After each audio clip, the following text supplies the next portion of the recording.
Welcome back, everybody. Derrick Sue, your Oakland special election mayoral candidate. Today is December 17th, and today is a sad day. Today is the day we remember all those that died on the streets while being homeless.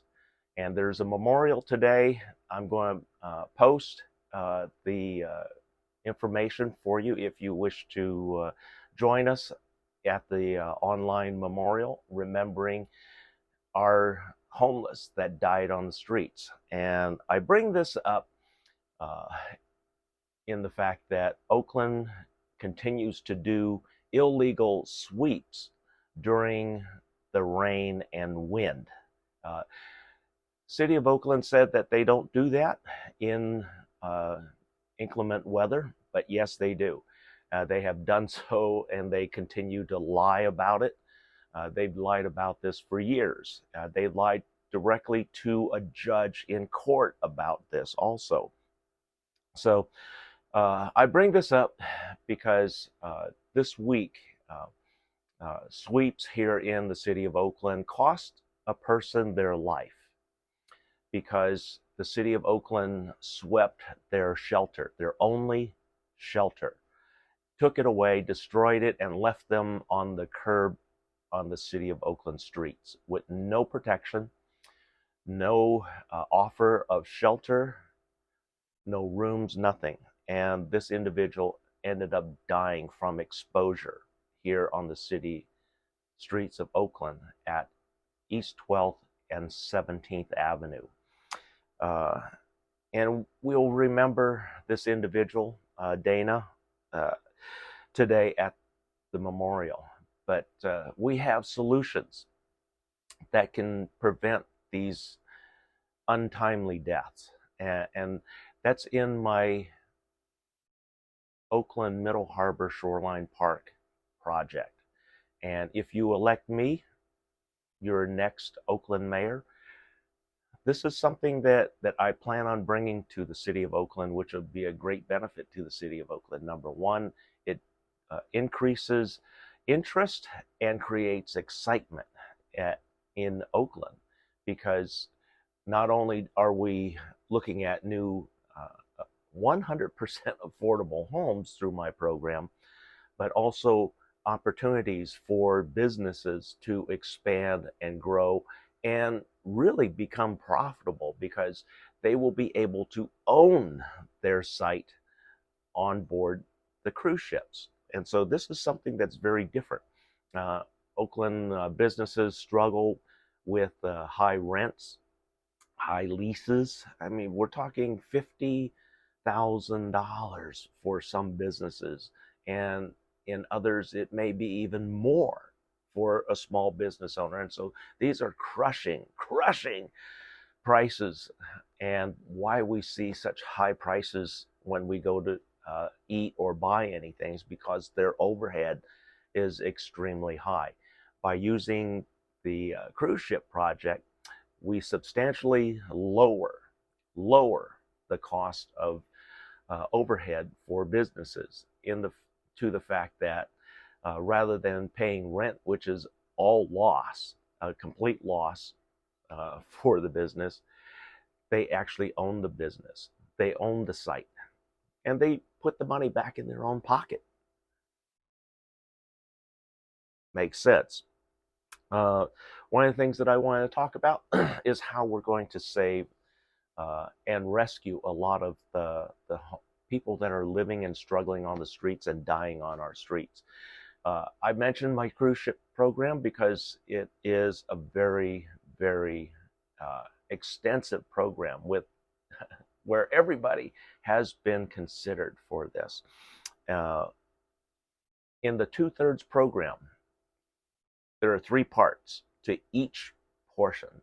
The first portion is the high value portion of the ship, which are the valuable cabins above the water line, and also for businesses, the different sites throughout the ship.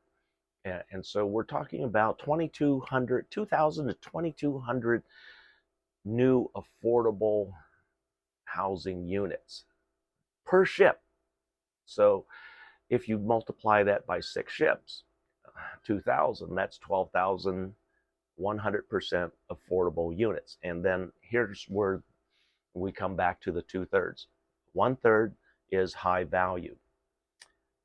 Another third is medium value. Those are the cabins and rooms that are still very nice and above water, have windows, and some will have balconies, some will not have balconies. And so that's where the prices get adjusted for the value. And then we have the final third, the 1/3 of the ship that is not marketable. It's non-marketable units, because the rooms are typically very small. These are crew quarters that there are approximately 800 to 900 crew quarter cabins. And so a lot of those cabins will be kept for staffing, maintenance, people, and people who are in charge of maintaining the ship. So that leaves approximately 200 to 250 units available for zero income individuals or couples, because these cabins are approximately 200 square feet to 300 square feet. I'm going to show you pictures right now.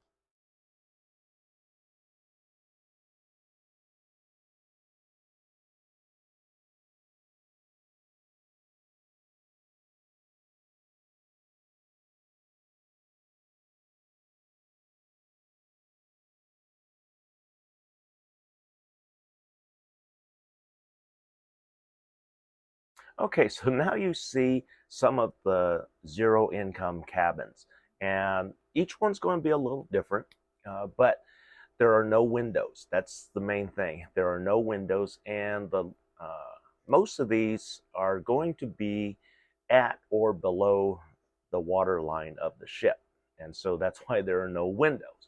But there's ventilation, there's electricity, lighting. They have their own personal bathroom. They have a personal space with a desk, a bed, and that's it. That's very simple.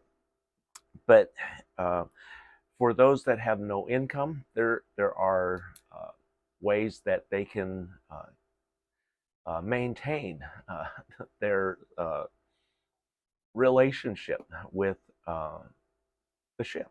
And I bring the ship up because this creates a very, very good environment. It's a symbiotic environment between residents and also business. So each are dependent upon each other's performance. The businesses help support those that are struggling on the streets, because there's going to be a special program which pays for their food and some of the other necessities on board. There are programs for these individuals. Even if they cannot work, they can do become an ambassador for the ship. Brand ambassador is what we call that. And they take people on tours. They talk about the relationships between businesses and the residents, how everything works. And it becomes a teachable moment for the individuals, the homeless individuals, to become a teacher and an ambassador to share the good news and the information about each of the individual ships. And so those positions are open to a lot of folks that have no income or very limited income. They can apply for these. And then also they can be mentored by an expert in finances, and they can teach finances on board to students and also other homeless folks who are no longer homeless. That's the thing. They will no longer be homeless.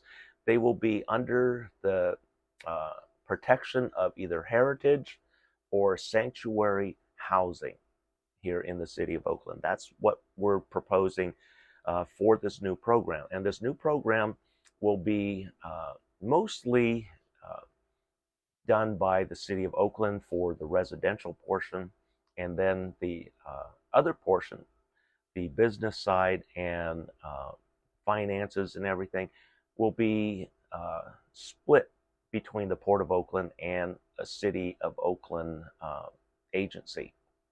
And then that way we keep the balance and we split up the duties of who's responsible for what.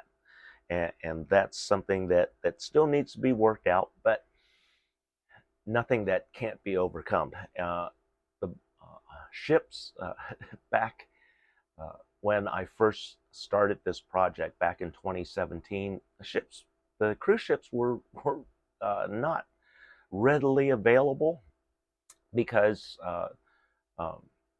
American cruise lines were very busy pre-COVID. But after COVID, when COVID hit, everything shut down. We also missed an opportunity for city officials to tour the 3 cruise ships that were parked here, berthed in the city of Oakland over by Howard Terminal and the Port of Oakland in the outer harbors section where they kept those ships. So they blew an opportunity to inspect and look at the ship and evaluate what could have been at that time. And I had 6 ships lined up in Europe to come to America if the program moved forward. And unfortunately it didn't, because we had leaders at that time with no vision and set on sinking Oakland. And so things happen, but we have an opportunity now that we've removed the incompetent Mayor Sheng Tao. We have an opportunity now to right the many wrongs that were done to Oakland. Thanks for joining me today. Join us at the Homeless Memorial today at noon to 1.